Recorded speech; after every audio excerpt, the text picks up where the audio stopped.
কেউ আছো? কোথায় যে এসে মাইরি ফেসে গেলাম কে জানে। পুরো স্ক্যাম চলছে ভাই, যত স্ক্যাম ওই ছুরির মধ্যেই ছিল। ঠিক আছে বুঝেছি, আমাকে ভালো লেগেছে তাই স্ক্যাম করে তুলে এনেছিস, তাহলে এভাবে না খেতে দিয়ে রেখে দিবি? ওরে চিড়িয়াখানার সিম্পাঞ্জিগুলো দুবেলা কলা খেতে পায়। কি সব গুজগুজ ফুসফুস কানে আসছে না? আরে ওই তো টর্চের আলো, চারদিকে দেখে মনে হচ্ছে কোনো জঙ্গল ফঙ্গলের মধ্যে আছি। কিন্তু ওরা কারা? একটা ছেলে আর একটা মেয়ে বলে মনে হচ্ছে। জঙ্গলের মধ্যে এরম চেঁচাচ্ছে কেন কে জানে? ব্রেকআপ ফেকআপ হয়েছে নাকি? আমি তো আগেই বলে দিয়েছি এসব কাজ আমি করতে পারবো না, অনেক রিস্ক। সে হিসেব পরে হবে। ট্যাবলেটগুলো কোথায়? ফর গড সেক আমি জানি না, আমি কিছু জানি না অগাস্টিন। কিন্তু সেই হিসেব না চুকিয়ে তুমি কোথাও যেতে পারবে না মারিয়া। রোজারও আর ওর ছেলেরা আমাদের ছাড়বে না। আমাকে যেতে দাও অগাস্টিন, হাত ছাড়ো। আর যদি না যেতে দাও থানায় সব ইনফর্ম করা আছে, পুলিশ এসে তোমায় আগে জেলে পুরবে। তারপর তোমাদের 500 কোটির সম্পত্তি কে বাঁচায় আমিও দেখব। শোনো, তুমিও এভাবে পার পাবে না। বাঁচতে চাইলে বলো ট্যাবলেটগুলো কোথায় রেখেছো। লর্ড মার্সি, হ্যাঁ তুমি এবার আমাকেও মারবে? আমার মতো নিষ্পাপ মানুষদের দিয়ে তোমরা ড্রাগ সাপ্লাই করবে? এইটা আমি হতে দেব না। ওগুলোর হদিশ না পেলে আমি দায়িত্ব নিয়ে তোমাকে সত্যিই নরকে পাঠাবো। আমি ভাবতেও পারছি না অগাস্টিন, তুমি তুমি আমায় বলেছিলে তুমি নাকি আমায় ভালোবাসতে। ভালোবাসার মিথ্যে অভিনয় করে তুমি এই জঘন্য কাজে আমাকে টেনে নামিয়েছো, এখন আমাকে খুন করতে চাইছো? শোনো মারিয়া, আমার জীবনের একটাই লক্ষ্য, টাকা। তাই জন্যই এত বড় গ্যাংয়ে জয়েন করেছি। ওই প্যাকেটগুলো না পেলে ওরা সবাই আমাদের শেষ করে দেবে। কিন্তু আমি মরবো কেন? মরলে তুই আমার। কি এ তো মেয়েটার পেটে ছুরি বসিয়ে দিল। এটা তো সেই ছুরিটা। কেস করেছে, ওটা এর কাছে গেল কি করে? এসব কি সিনেমা হচ্ছে ভাই? না না, আমি আর দেখতে পাচ্ছি না। আরে ভাই কেউ আছো, বাঁচাও। ও মাই গড, লোকটা গর্ত করছে কেন? মেয়েটার লাশটা ফুটবে বলে নাকি? এ তো পুরো 500 কোটি স্ক্যাম হচ্ছে। মেয়েটা কোথায় গেল? এখানেই তো ছিল। মেয়েটা এরকম কঙ্কাল হয়ে গেল কি করে? কি এই যে আমার দিকেই তেড়ে আসছে। আরে এখনই আমার কলকবজিগুলো জম রাখতে গেল, হাত পা নাড়াতে পারছি না কেন? পুলিশের উপরে ভরসা না রেখে আগের রাতে নিচেই বেরিয়ে পড়েছি। ভোরের আলো ফুটছে, দার্জিলিংয়ে ঢুকছি প্রায়। সারা রাত এক টানা গাড়ি চালিয়েছি।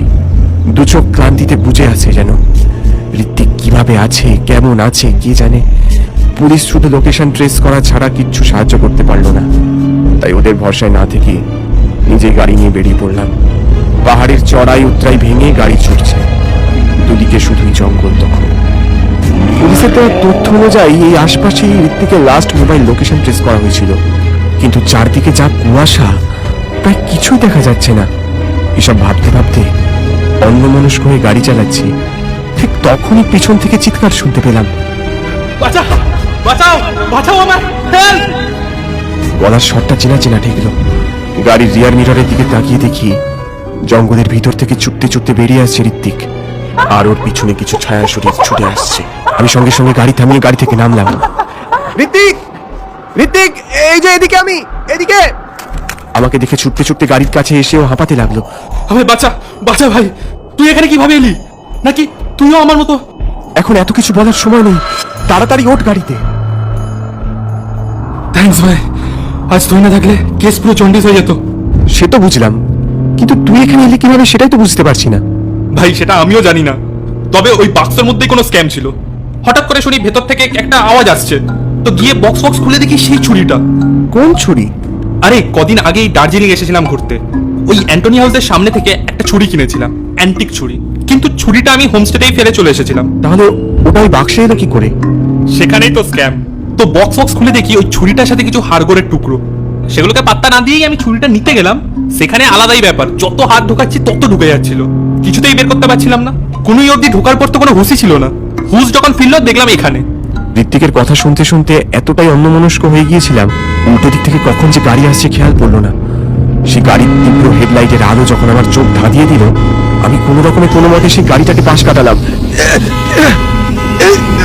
আরে ভাই কি হলো, সামলে! গাড়ির গতি কম করতে ব্রেকে পা রাখতেই দেখি ব্রেক কাজ করছে না। এদিকে গাড়ি ছুটে চলেছে তীব্র গতিতে। আরে গাড়িটা স্লো কর, নালে আজ দুজনেই ছবি হবো। গাড়ি স্লো হবে না ভাই, ব্রেক কাজ করছে না। কি? হ্যাঁ, আমি কিছুতেই ব্রেক লাগাতে পারছি না। মনে হচ্ছে কিছু একটা গন্ডগোল হয়েছে। একটু? এ তো পুরোই গন্ডগোলের কেস। ওই ভূতেদের থেকে পালিয়ে এলাম, আর এবার এবার এখানেই মরবো মনে হচ্ছে। এই খাদে পড়লে বডি খুঁজে পাওয়া যাবে না ভাই। ভারী রাস্তার একদিকে খাদ, অন্যদিকে জঙ্গল। গাড়ির নিয়ন্ত্রণ কিছুতেই আমার হাতে নেই। কি করব কিচ্ছু বুঝে উঠতে পারছি না। ভয় আমার হাত পা ঠান্ডা হয়ে যাচ্ছে।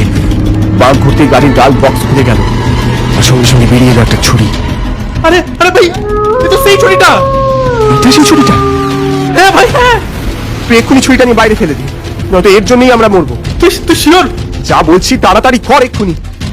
ঋত্বিক গাড়ির জানলা দিয়ে ছুরিটা বাইরে ফেলে দেওয়া মাত্র সব আগের মতো হয়ে গেল। গাড়ি চলে এলো আমার নিয়ন্ত্রণে। সব ঠিক হয়ে গেছে, আর চিন্তা নেই। আরে এ তো ম্যাজিক ভাই। কি করে হলো? কতবার এমন বিপদে পড়েছি, তাই আমার এই ব্যাপারে বেশ এক্সপিরিয়েন্স আছে। ঠিক কি করলে তিনাদের হাত থেকে রেহাই পাওয়া যায় সে আমি ভালোই জানি। ভাগ্যিস তুই ছিলিস, না হলে বাস্তবে স্ক্যাম হয়ে যাচ্ছিল।